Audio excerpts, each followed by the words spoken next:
This is always something I've been interested for, something that I've wanted to enrich myself with. I think a lot of people. You're a busy guy, as far as I can tell.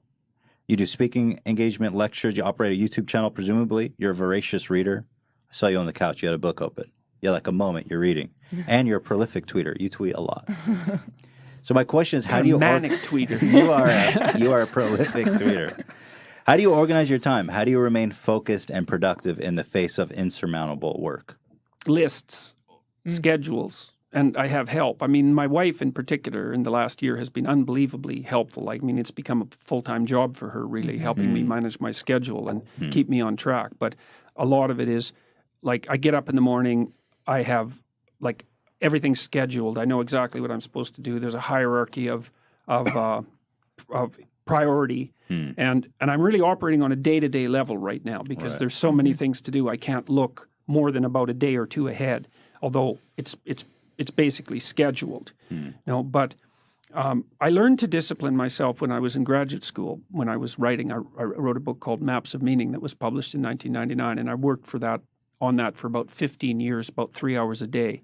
And I really sort of grabbed myself by the scruff of the neck and like forced myself to learn how to concentrate without deviation. How do you do that? I mean, how do you focus that intensely? Because I often have trouble. Like, I get overwhelmed sometimes when I have a lot of work, and the worst feeling is like when I feel like I have a ton of work and I do work all day, but I still feel like I didn't get anything done.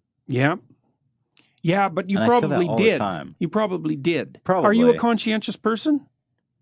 Do you know? I don't even know what exactly that means. Yeah, how do you define that? Well, okay, so that's another thing we could mention briefly. I have a website called understandmyself.com, and I set up a coupon code for your viewers. Oh, yeah, what is so it? it's H3H3. Oh, What cool. say that you are the domain again? Understandmyself.com. Okay. And you can go there and take a personality test that was devised in my lab.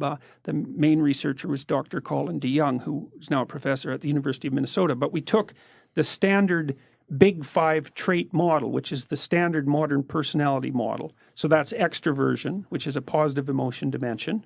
And extroverted people are enthusiastic and assertive. So you're both enthusiastic. You're really assertive. That would be my guess. I can be. Yeah. Well, you wouldn't be doing this sort of thing if you weren't extroverted, Okay, right? sure, yeah. So because you're verbally fluent and you like to engage in that sort of thing.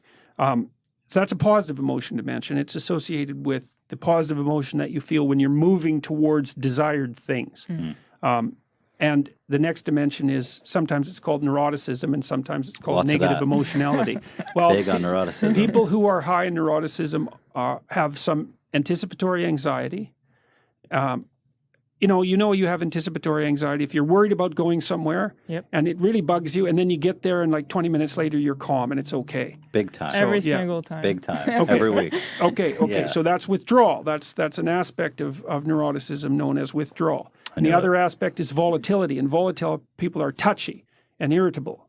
So, and that's the second dimension. The third dimension is agreeableness, and agreeable people are compassionate and polite, and disagreeable people are competitive and blunt. And so women are higher in agreeableness than men.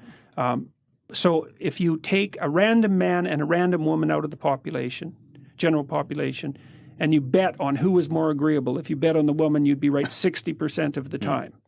And the other place where men and women differ is with trait neuroticism. Women are more susceptible to anxiety and depression. So, but how can you say that if genders don't exist? Well, yeah, that's another thing that I'm genuinely accused of, is that biological essentialism. Yeah, but I feel like I'm experiencing those different feelings depending on the day. Yeah. Sometimes I'm more extroverted. Some days I'm more reclusive. Is it generally... That's probably volatility too. It's like variation in mood. Yeah. Right, yeah. Yeah. So have you ever had periods of depression? Yeah. How long? I mean, you don't have to tell me. No, obviously. I can tell you. It's okay. In college, I'd say a couple years. Oh, yeah. Okay. Yeah. So that's a long time. Well, so that would be an indication. Well, it could be an indication of many things. But that's often associated with higher levels of trait neuroticism. Because you see, it isn't obvious how much negative emotion you should feel. Like, let's say you wake up in the morning and you have an ache in your side. It's like, well, is that nothing or cancer? Well, you don't know. Like, you shouldn't jump to the whole cancer conclusion. Right. But Ethan would. Immediately. Well, but you can't tell, eh? Like, it's not necessary. Like, and you think, well, if it is cancer and you miss it, well, that's not so good. Yeah. You know, so sometimes there's some utility in being on edge all the time, especially in a dangerous environment.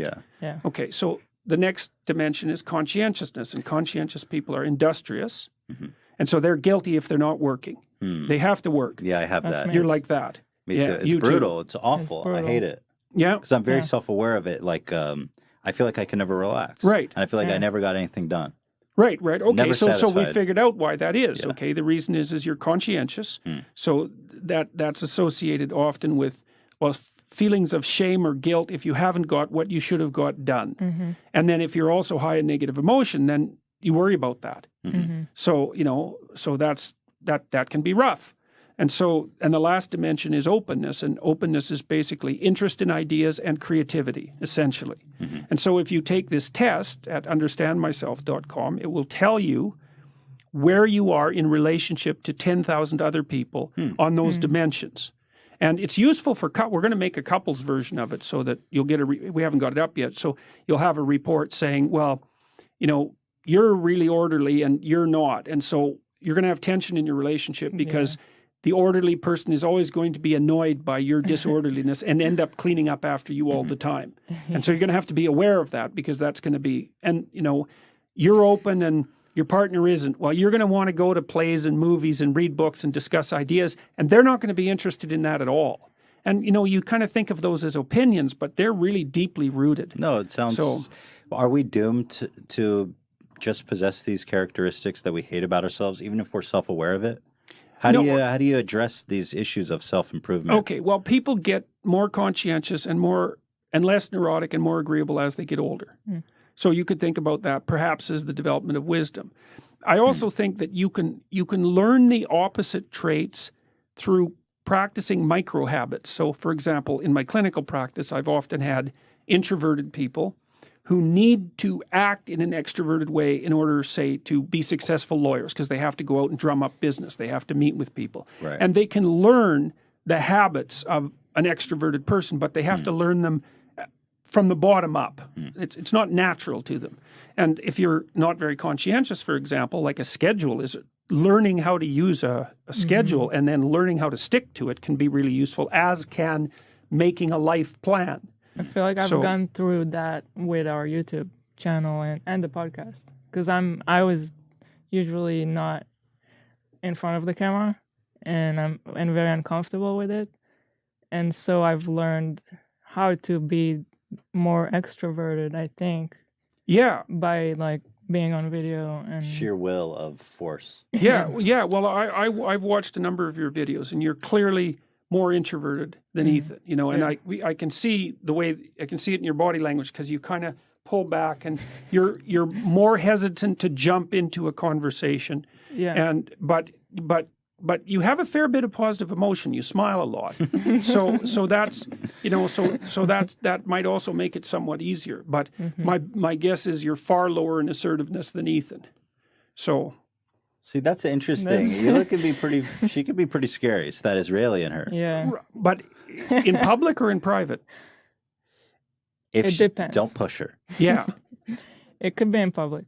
Yeah. Depends. Yeah. Well, it'd be interesting. I want to take the test, because my issue is like, I'm aware of my flaws. I'm aware of the things that drive me crazy, but I'm not really sure how to improve it.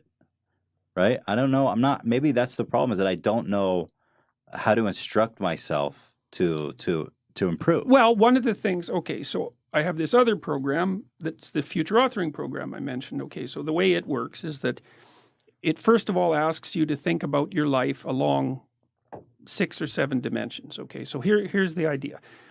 Imagine you were treating yourself like someone you were taking care of, you know, someone you loved and you were taking care of.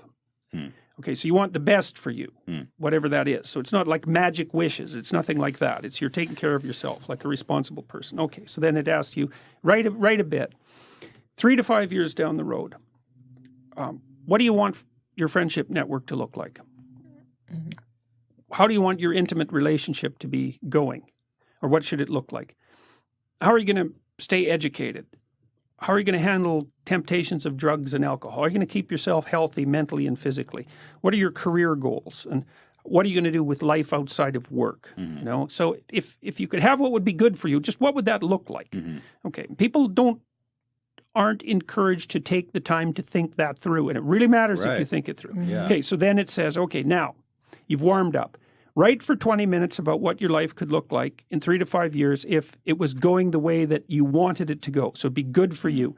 Be good for you, good for your family, good for society. Like, it'd be good. You need a vision. Okay, and then the next step is, okay, now imagine that you let your weaknesses and character flaws get the upper hand and like drive you into the ground. What does that look like in 5 years? So that's like a horrific vision, right? And so that's a good thing because now you got something to run away from. And so if you're anxious, having something bad to run away from is really motivating because you think, well, you know, like maybe I should watch what I eat. It's like, yeah, well, I'd look better. That's not enough motivation. I'm going to be fat and really unhealthy and half dead in 5 years. It's like, okay, that's not so good, you know. And so you can run towards the positive thing and run away from the negative thing, and that increases your motivation. And then in the next part, you're asked to make that into a detailed and articulated plan. And so that can help. Like you say, well, you're not sure what habits to change or what personality traits to transform. You got to kind of think about that in relationship to what you want.